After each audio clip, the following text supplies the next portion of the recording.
Welcome to the Bookworm Duo, where we explore a variety of books.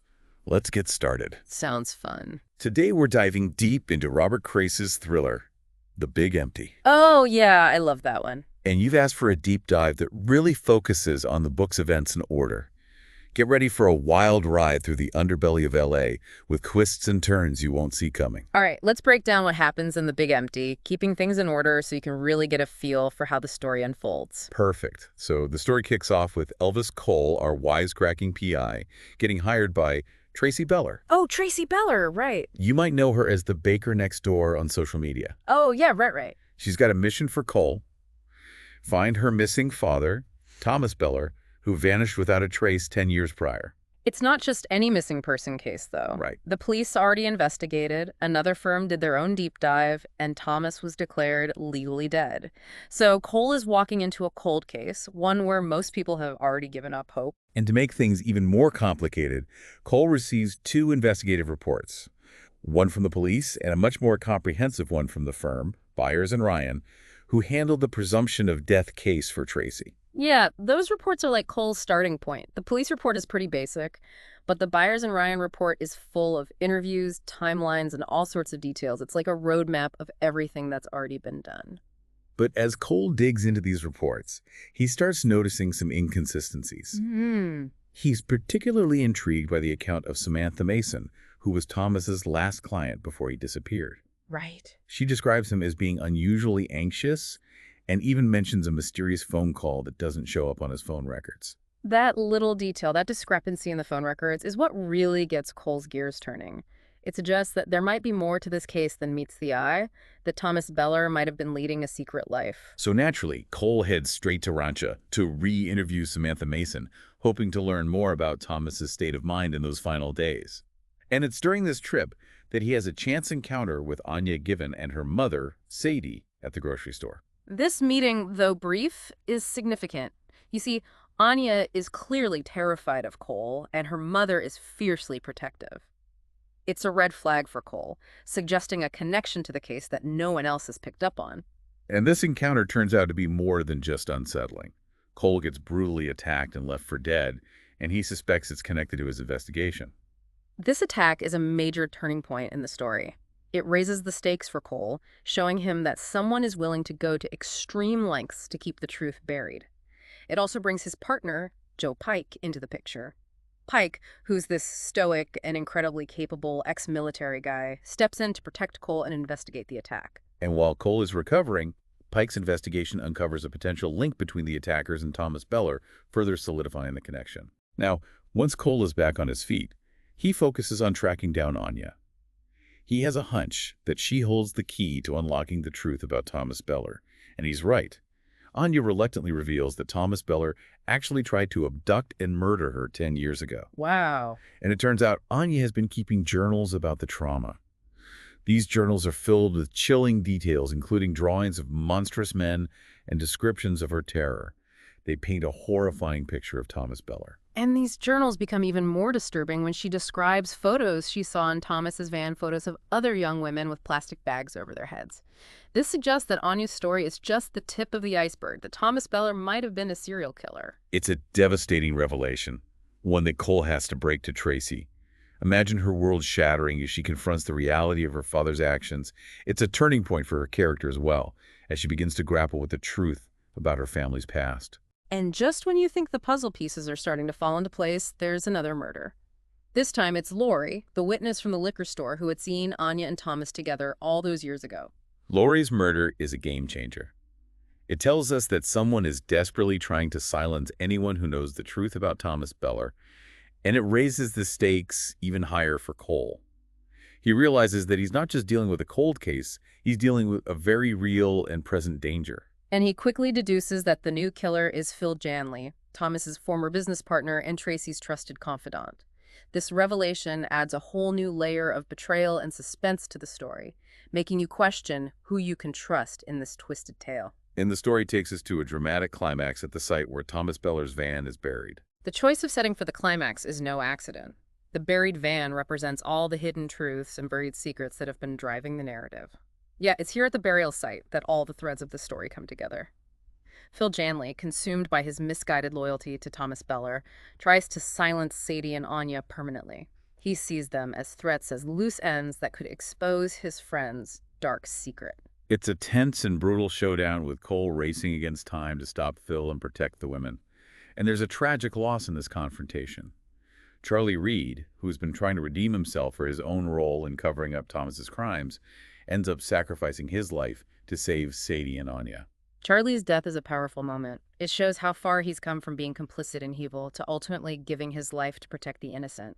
It's a reminder that redemption is possible, even for those who have made terrible mistakes. And as the dust settles, Phil is arrested, leaving Anya and Sadie to begin their long journey toward healing. It's a bittersweet victory. Justice is served, but the scars of the past run deep.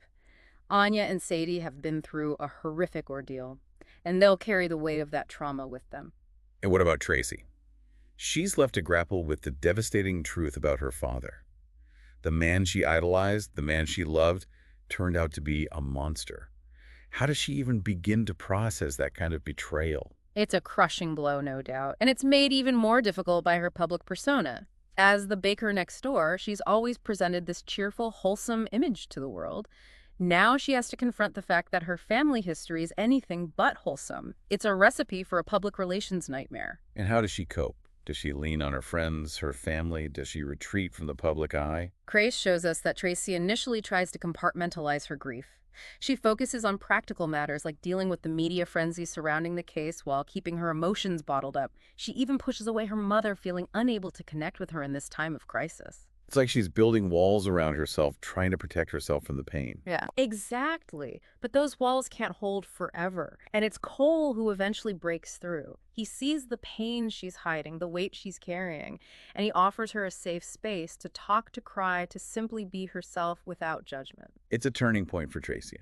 It's the beginning of her healing process, the moment she starts to confront her grief and allow herself to be vulnerable. And it's also a testament to Cole's character. He's not just a wisecracking PI. He's a compassionate human being who genuinely cares about the people he helps. But even with Phil behind bars and the truth exposed, there are still loose ends. What about those missing pieces of jewelry? Do we ever find out what happened to them? That's one of the things that makes Crais such a master of suspense. He leaves us with a lingering sense of unease, a reminder that some questions may never be fully answered. The fate of the jewelry remains a mystery, a symbol of the unanswered questions and the enduring impact of Thomas Beller's crimes. It's as if those missing pieces represent the missing pieces of the survivors' lives, the parts of themselves that were stolen by Thomas Beller's actions. Precisely. And it's a reminder that closure is a complex thing. Even with justice served, there are wounds that may never fully heal, scars that will always remain. So we've covered the main events of the story, but I'm curious to dig a little deeper into some of the characters. Let's start with Joe Pike. He's this enigmatic figure, a man of few words, but immense action. What makes him such a compelling character? Pike is fascinating because he embodies this duality of strength and silence. He's a warrior, a protector, a man who's seen and done things that most of us can't even imagine. But he carries that weight with a quiet dignity, never boasting, never complaining. He's a man of action, not words. He's like Cole's shadow, always there in the background, ready to step in when things get rough. And yet, despite his stoicism, we get glimpses of vulnerability, hints of a past that haunts him. Exactly. Crais doesn't give us Pike's full backstory, but he drops enough hints to let us know that there's more to this man than meets the eye. We sense that he's carrying burdens, scars, both physical and emotional, that have shaped him into the man he is today. And his relationship with Cole is something special. They have this unspoken understanding, a bond that goes beyond words. It's a classic partnership, a perfect balance of personalities. Cole's wit and charm are offset by Pike's quiet intensity. They complement each other perfectly, making them an unstoppable team. And speaking of partnerships, let's talk about Phil Janley. He starts off as this seemingly harmless, even helpful character. What leads him down such a dark path? It's a fascinating character study, isn't it? On the surface, Phil seems like a decent guy, a loyal friend who's concerned for Tracy's well-being.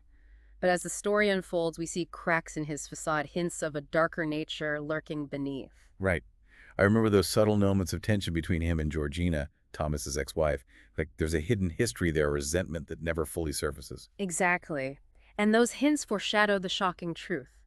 Phil has been covering up Thomas's crimes all along. He's so blinded by his loyalty to his friend that he's willing to do anything to protect his legacy, even if it means committing murder. It's a twisted kind of devotion, a loyalty that's warped into something dangerous and destructive.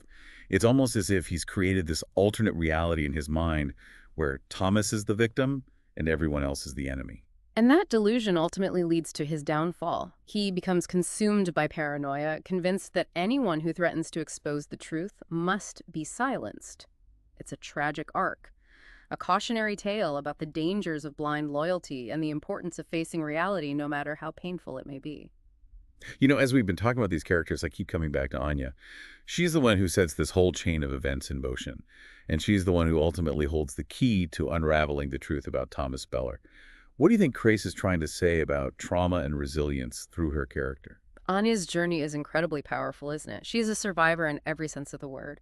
Not only did she escape Thomas Beller's clutches, but she's also lived with the trauma of that experience for 10 years. And yet, despite all that, she finds the courage to speak out, to share her story, to face her fears. It's not easy for her. She's clearly terrified, hesitant to dredge up those painful memories. But she does it anyway, knowing that her testimony is crucial to bringing Thomas Beller's crimes to light. And her journals are a testament to her resilience. They're filled with raw emotion, with the nightmares and the fear that have haunted her for so long. But they're also a testament to her strength, her determination to process her trauma and find a way to heal. And it's through those journals that Cole discovers the full extent of Thomas Beller's depravity. Those drawings, those descriptions, those photos of other victims. It's a chilling reminder that monsters often hide in plain sight. It's a truth that's hard to stomach, isn't it? That someone we think we know, someone we trust, could be capable of such horrific acts. And it makes Anya's bravery even more remarkable. She's not just fighting for her own justice. She's fighting for all of Thomas Beller's victims, giving a voice to those who can no longer speak for themselves. And in doing so, she becomes a symbol of hope. She shows us that even in the face of unimaginable darkness, there's always the possibility of healing, of finding the strength to move forward. And that message of hope is echoed in the ending. Phil Janley is brought to justice. Anya and Sadie begin to rebuild their lives, and Tracy starts to confront the truth about her father. It's not a perfect resolution, but it's a hopeful one. It's a reminder that even when things seem their darkest, there's always the possibility of redemption, of finding light amidst the shadows. And that's a message that stays with you long after you've finished reading The Big Empty. It certainly does. It's a powerful and thought-provoking book that leaves you questioning your assumptions about the world and the people in it. It's a story that challenges us to confront the darkness, to seek justice, and to never lose sight of the possibility of hope, even in the face of tragedy.